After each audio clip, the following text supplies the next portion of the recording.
I just downed some peanut butter and jelly toast. My stomach hurts. I don't remember when the last video that I did was, whether it was like 2 months or 6 weeks. I don't know. But I'm 4 months out right now. Not quite. I'm about a week away from 4 months, but I don't think much is going to happen in between now and then.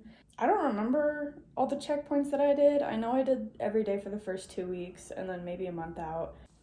I don't know if I did 3 months. I definitely didn't do 3 months.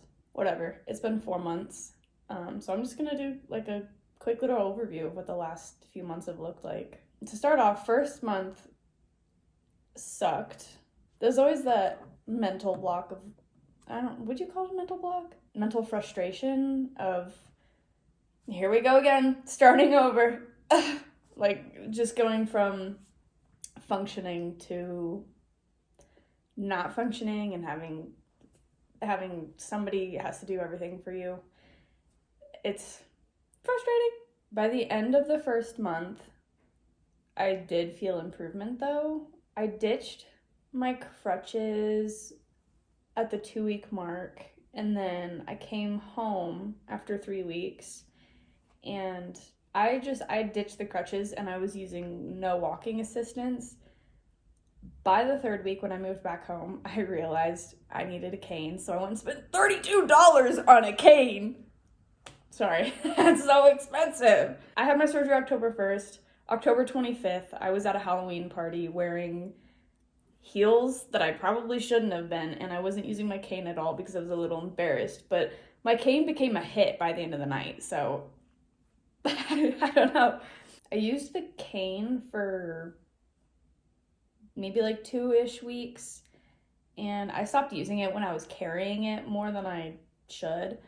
I think I used it a lot longer than I had the walking pain, I want to say, just because mentally I recognize that hurts and I wobble. So the cane was just to help me stop wobbling, and once I was done subconsciously wobbling, I was like, I think I'm good now. And I don't wobble. That's a lie. I only wobble when it's achy. I still do get aches, but we'll get there.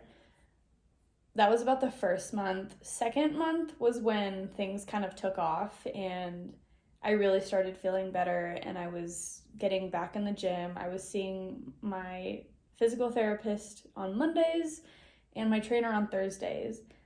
So, I was getting in the gym. I didn't start going back regularly until like the 6-week mark. And that was just because once I'm out of the gym for that long, and it's like so demotivating to be in the gym knowing that I can't do stuff, especially when I see somebody else doing something that I can't do either in that moment or will no longer ever be able to do. And I've said that before in one of my previous videos that I felt that way, and that's still very much true. I see somebody running on the treadmill at the gym and I'm like, couldn't be me. Won't be me, ever. Part of me is okay with that, but like, we all want what we can't have. By the end of the second month, I want to say I was having full leg days, I think. Not to any crazy extent. I was just doing body weight. That's it. Maybe a little bit of resistance training, but definitely only body weight at that point. Between the 8-10 week mark, I hit a bit of a decline. The pain kind of went from into my hip to about mid-thigh, mid-femur, down to my knee. And I was never told about that, but once I started feeling it, I was like, it makes sense that the pain is just kind of like traveling down my leg. And I felt that for maybe 2 or 3 weeks, where it was just kind of aching down there, especially if I was sitting or standing for long periods of time, and then either stood up or just if I was already standing, it would just get worse. I would say about right at the 12-week mark, my skin on my thigh started waking up, and the numbness was kind of going away. down below, at least, I think. I started getting what I call skin zaps, where it's just like this sudden, like little, as if somebody stabbed me with a needle, just real quick, little stab. So my skin is starting to wake up. Very, very uncomfortable. It's still happening. From my last surgeries, the numbness never fully went away. There were still areas where I was numb, completely numb to touch. And I expect that to stick around still.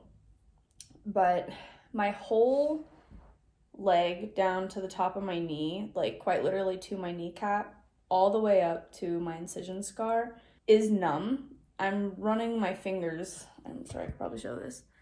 Running my fingers here. I don't feel any of this on my skin.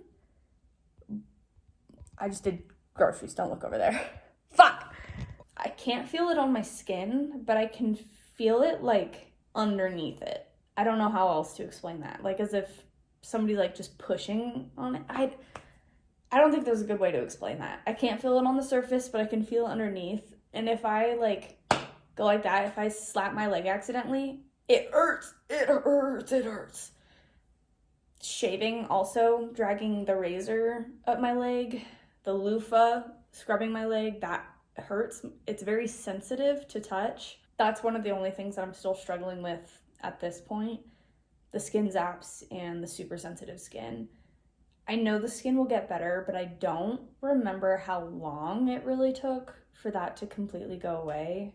I also don't know how long the skin zaps took to go away because I know they lasted a little bit longer than the sensitivity. I think I was still getting them every once in a while right up until my hip replacement. Oh, my stomach hurts. That lasted a few weeks, I feel like, and I hit a decline in that time, and of course I got frustrated because for 2.5 months I was on like a solid incline. I was like, I'm feeling pretty good. I was going out with my cousins and everything and doing all sorts of stuff. In November, about a month and a half after my surgery, I went up to Steamboat and was walking around just fine. I don't think I had my cane at that point. Did I? But since I'm in that phase, month and a half mark, I started realizing that when I get really cold, well, first of all, I get cold very easily. I already did, but after this, I feel like I get cold so beyond easily. 65, my body like shuts down. It was so cold in the house one night that I could not move my legs from the hips. I genuinely thought I was gonna have to call for some help. It like froze up. 4.5 months out, it still happens.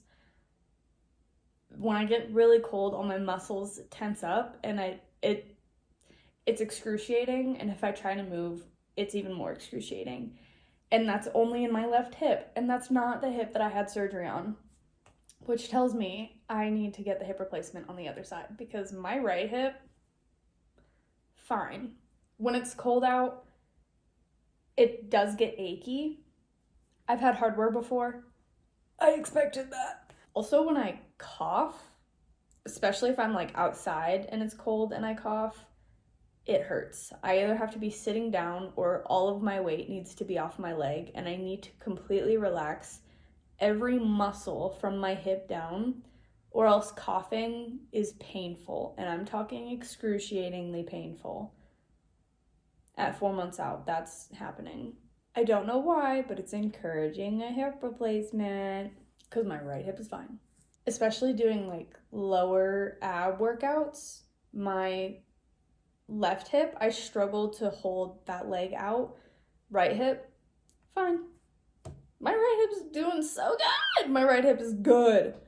Left hip going downhill a little bit. Nervous. We'll see. You know, just certain stuff like that. After the 3-month mark, I hit another incline and I'm still getting better. I haven't had much achiness in the past 2 weeks, I would say. I've added weights back to my workout routine, most of it against my will. My trainers just kind of throw it at me and I don't want to say no. I don't want to be a little bitch. So I do it, and sure enough, I'm capable. Around 3.5 months, I started using what's called a BFR. I do not remember what that stands for, but it's this cuff that we put around my leg, like right up next to my crotch, and it blows up, I think, and it just like, it cuts off the circulation to my leg, basically. And there's some science behind it about the blood getting stuck and circulating and healing stuff and whatever. It works. Before, well, actually, no. After my surgeries, we pointed out, I think I have a clip of it that's going in this, actually. I have thick cortexes, according to my surgeon's PA, which I told that to my trainer, and he was like, yeah, that's probably a result of the BFR, which would make sense because my left femur cortex is not as thick, whereas my right side is like almost like twice the size, which is a little crazy. And I feel quite a bit of improvement once we do that. It hurts because I have that scar over there, and it's just always been very tender to push on, so it hurts for a minute until it kind of gets used to that pressure. I mean, I did 15 minutes on the Stairmaster with that thing, and it sucks. Around 5 minutes, you're like, get this thing off of me, because it hurts a little bit. It's like, it squeezes. It works, so I'm gonna do it. And around at the 12-week mark, that was the soonest we could do needling, so we did some needling on my glute med. Ever since my last surgeries, that muscle has been very hard to wake up. It has a hard time re-engaging again. I knew I was gonna have to do that. I mean, I was hoping I wouldn't have to, but I was hoping I wouldn't have to, because it did feel pretty good up until that point, but between weeks like 10 and 11, I would say, it started shutting down a little bit, and I couldn't get it to engage. My brain, I feel like I just couldn't recognize that was a muscle. I know it's there, but anytime I tried to engage it, I just couldn't. Like, I couldn't find it. So, needled, sure enough, that same week, I get it start engaging. It's good. It's good, and I still can. It's weak. My whole right leg is still a little weak. My quad's getting there. It's still a little small. I'm not really sure what I can attribute that to. Maybe my own mental blocks of not doing leg days on my own, because I am a little scared of getting hurt. But maybe I just have to get over that, because that's the only way I'm going to improve. One big accomplishment that I've had was I did 3 sets of RDLs without any pain. I did them to my full ability, which I have not done a pain-free RDL since I tore my labrum. So RDLs have been pretty scary this whole time. I've done them since my last surgeries, but there's always been a little bit of pain and just that sharp feeling. So I would avoid them, or I'd do them and just put up with the pain for the next week. When I did that first set of RDLs and there was no pain, I did shed a few tears. I did. It's an accomplishment. I'm not embarrassed about it. I do catch myself running every once in a while, just like, if somebody's like, oh, can you grab me that? I could do a little jog, and then I'm like, ugh, I'm not supposed to do that. But my leg feels so good that I don't, remember that, I didn't run before my surgery because it would hurt, and I'm not supposed to run now because that's just bad for the hip. But I recognize that there's no pain, so my body's like, let's go, let's do this thing. I've been doing a lot of high impact stuff, and I need to knock that shit off. It feels so good that I'm like, I want to move my body, and there's part of me that's like, this hip needs to last as long as possible so that I don't need to do this surgery sooner than I really need to. But also, I'm 22. I'm about to turn 23 in 2 months. Like, I should move my body. So who gives a fuck? I've had a surgery pretty much every single year since 2022. No, I didn't have... Yes, I did. Did I? I don't remember. I've had a lot of surgeries within the span of the last 3 fucking years. If I can go 20 years without another hip surgery, that is an accomplishment for me. That I would be fine. Doctor said that the hip could last from like 30 to 40 years. That's a long time.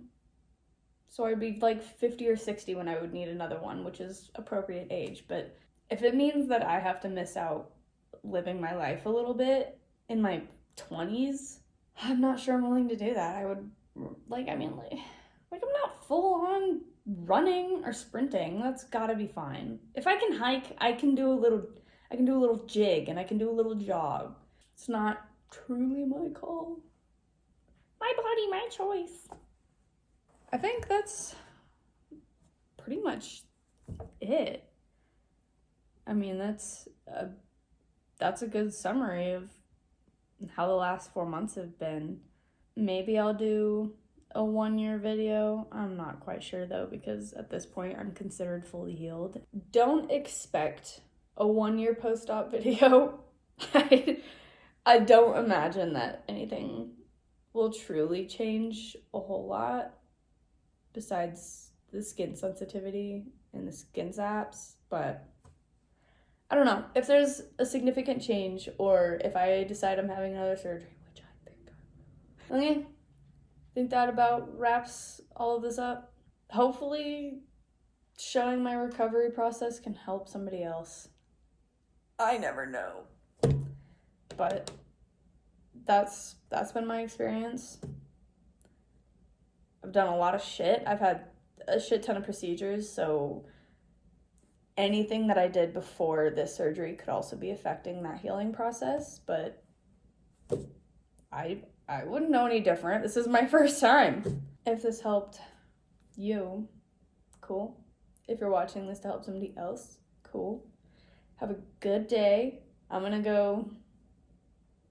gotta go food prep and hang a bunch of plants.